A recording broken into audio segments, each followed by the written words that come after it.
Hi friends, how are you? I'm fine. మీరు ఎలా ఉన్నారు? నేను ఒకటే చెప్పేది, నాకు 57 ఇయర్స్.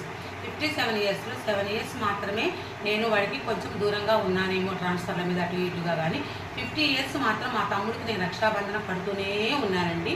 ఇంతవరకు కూడా ఒక్క సంవత్సరం కూడా మిస్ కాలేదు నేను. కాబట్టి మీరు కూడా మీ అన్నదమ్ములకి మిస్ కాకండి. అది ఒక రక్షాబంధనం. మనం ఉన్నామని వాళ్ళకి ఒక అండ, వాళ్ళు ఉన్నారని మనకు ఒక అండ. ఎంతమంది ఫ్రెండ్స్ ఉన్నా, ఎంతమంది చుట్టాలున్నా అన్నదమ్ముల సాటి రాదండి. కాబట్టి అన్నదమ్ములు మాత్రం విడవకండి. అన్నదమ్ముల ప్రేమాప్యాయతలను మాత్రం చవి చూడండి మీరు. ఎందుకంటే ఎన్ని గొడవలు వచ్చినా, ఎన్ని చేసినా, ఎంతున్నా సరే అన్నదమ్ములకి ఈ ఒక్కరోజు మాత్రం మాట్లాడి మీరు రక్షాబంధనం కట్టండి.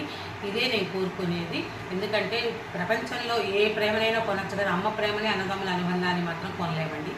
అది అందుకని మీరు కూడా రక్షాబంధనం రోజు తప్పకుండా మీ అన్నదమ్ములకి రక్షాబంధనం కడతారని ఆశిస్తూ ఈ చిన్న సందేశం.